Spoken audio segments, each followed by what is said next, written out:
My name is Vexthal Orendresk. I am the third attaché of the Coalition Cultural Integration Program. My job is simple. I welcome new exchange students to our station, help them settle in, and make sure nothing goes wrong. I have done this job for many years. I have welcomed students from over 400 different worlds.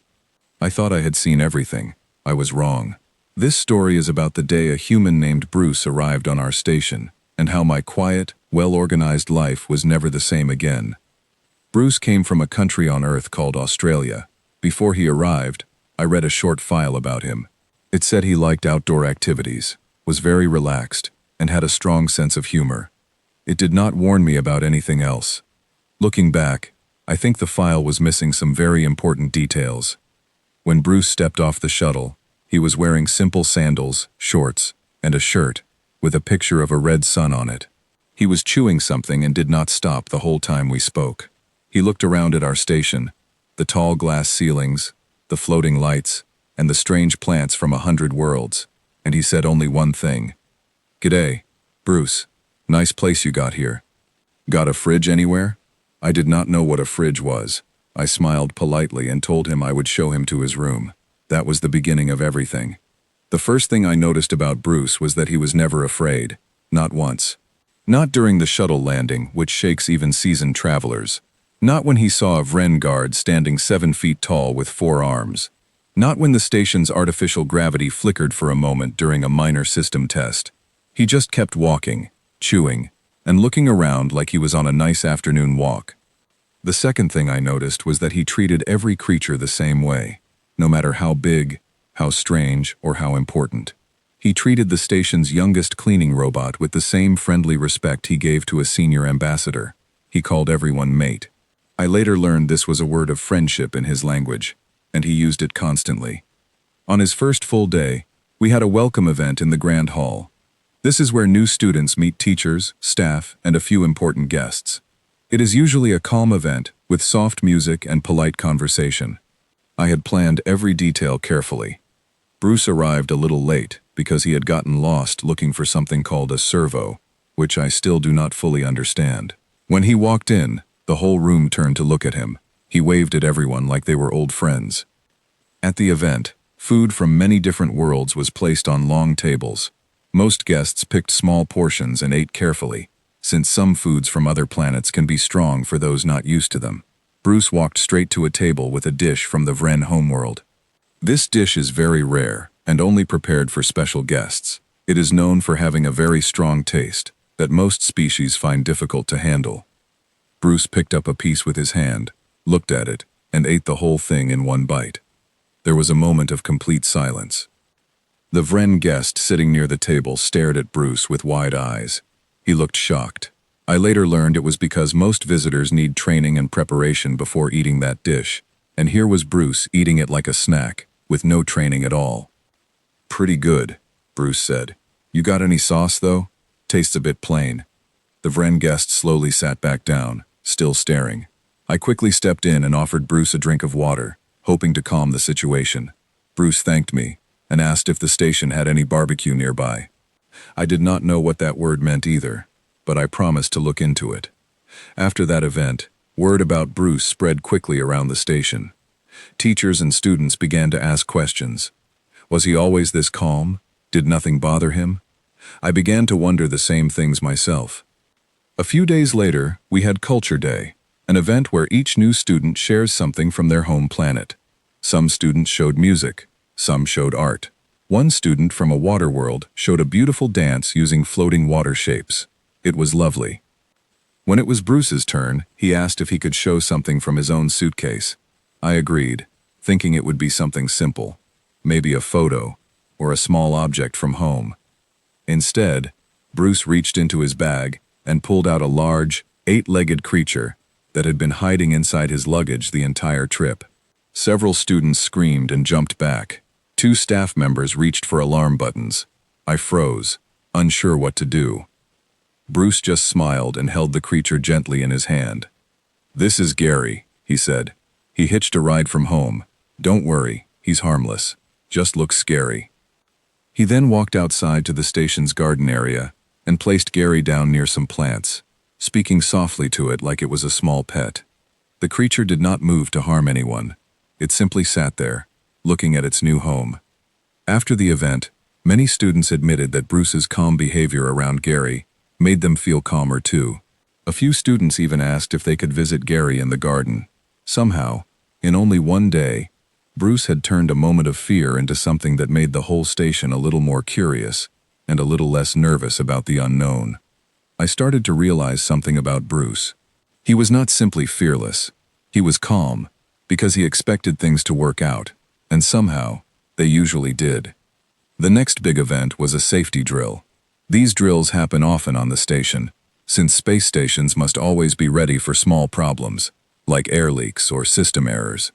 During a drill, an alarm sounds, and everyone must follow the same steps. Put on a safety suit, walk calmly to the nearest safe room, wait for further instructions. This time, the drill became a real test, because a small technical fault caused an actual air leak in one section of the station. It was not a large leak, and the station's systems were already working to fix it, but everyone still needed to follow safety steps quickly. I called out to all students to begin the evacuation steps. Most of them moved quickly toward the safe rooms, just as they had practiced. But Bruce did not go with them. Instead, he walked toward the area with the leak. "Bruce, wait," I called through the comm system. "You need to go the other way." "She'll be right," he replied. "I got this." Before I could stop him, Bruce reached the leak, took out a strip of a strong tape he always carried in his pocket, and pressed it firmly over the crack in the wall. The leak slowed, then stopped completely, giving the station's repair team enough time to arrive and fix it properly. When the repair team arrived, they found Bruce standing calmly next to the now sealed wall, chewing quietly, as if nothing unusual had happened. "All sorted," he said, giving them a thumbs up. "You blokes might want to get that checked properly, though." The repair team thanked him, though they seemed a little confused about how a young exchange student had managed to seal a leak so quickly with only a roll of tape. I was confused too. I asked Bruce where he learned to do that. "Camping trips," he said simply. "You learn to fix things with what you got." After the drill, Director Thessaly, our senior advisor who had guided the station through many difficult moments over the years, called me into her office. She looked at me for a long moment before speaking. "Attaché Dresk," she said. "In all my years, I have never seen a student handle an emergency so calmly. Tell me honestly, is this normal for humans from his region?" I told her I was still trying to understand that myself. As the weeks passed, more stories about Bruce spread across the station. He helped a nervous student practice a speech by simply standing beside them and reminding them to breathe. He organized a small sports match between students from different worlds, teaching them a game he called footy, which mostly involved kicking a ball and laughing a lot. Even students who were usually shy began joining in, because Bruce made everyone feel welcome, no matter where they came from. One afternoon, a young student from a very quiet world, who rarely spoke to anyone, sat alone in the garden near Gary's new home. Bruce noticed and sat down beside her, not saying much at first, just sitting quietly with her.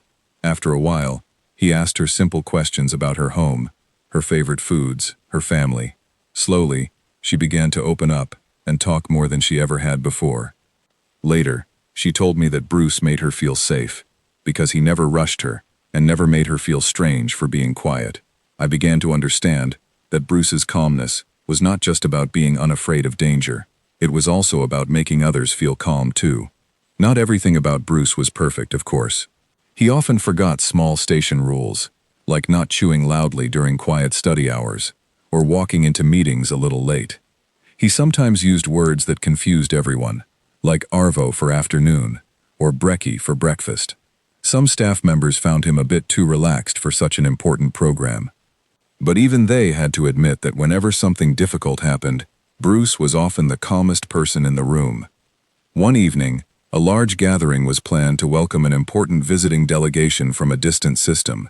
These visitors were known for being very serious and formal.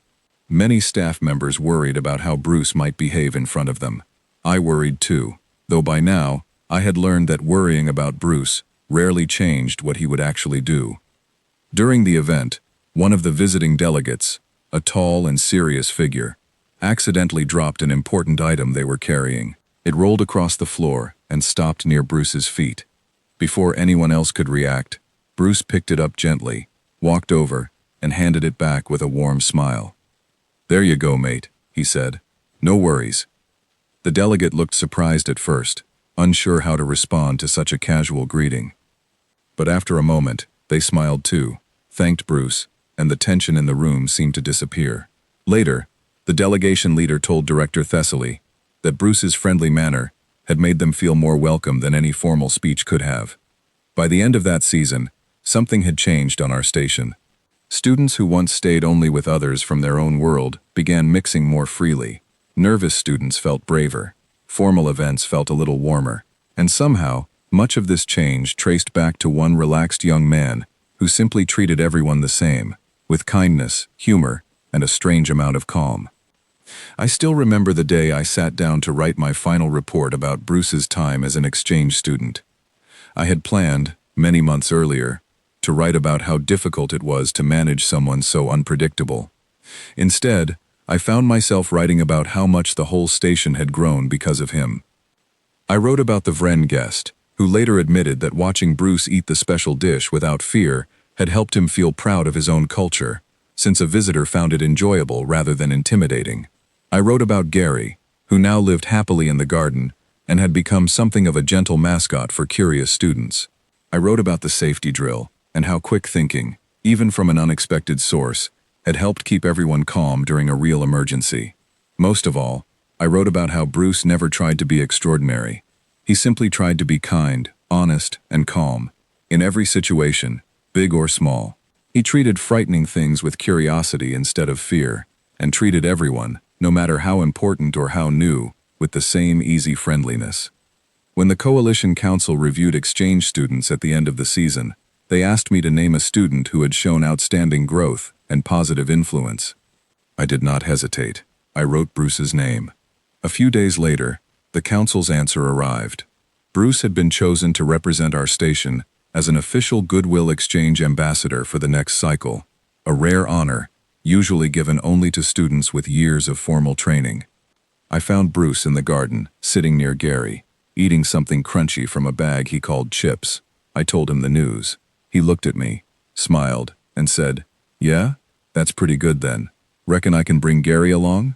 I laughed, something I did not do often in my role. I told him I would ask. Looking back now, I understand that when Bruce first stepped off that shuttle, I expected another student to guide, another set of rules to explain, another routine to manage. Instead, I found a friend who taught our whole station something valuable. Sometimes the most important lessons do not come from careful planning or perfect procedure. Sometimes they come from someone who simply walks into every room with an open heart, a relaxed smile, and the belief that things will usually turn out fine. I still do not fully understand what a fridge is for, though Bruce has explained it to me several times, using very enthusiastic hand gestures. I still do not understand every word in his vocabulary, but I understand him a little better now, and I understand that some of the best exchange students are not the ones who follow every rule perfectly, but the ones who show everyone around them a new way to see the world. As for Gary, he remains in the garden to this day, a small, gentle reminder that sometimes the things we fear the most simply need someone brave enough and kind enough to give them a chance. And as for me, I no longer worry when a new exchange student arrives with an unusual file and a short list of habits I do not understand. I simply smile, welcome them warmly, and wonder what wonderful surprise they might bring to our station next.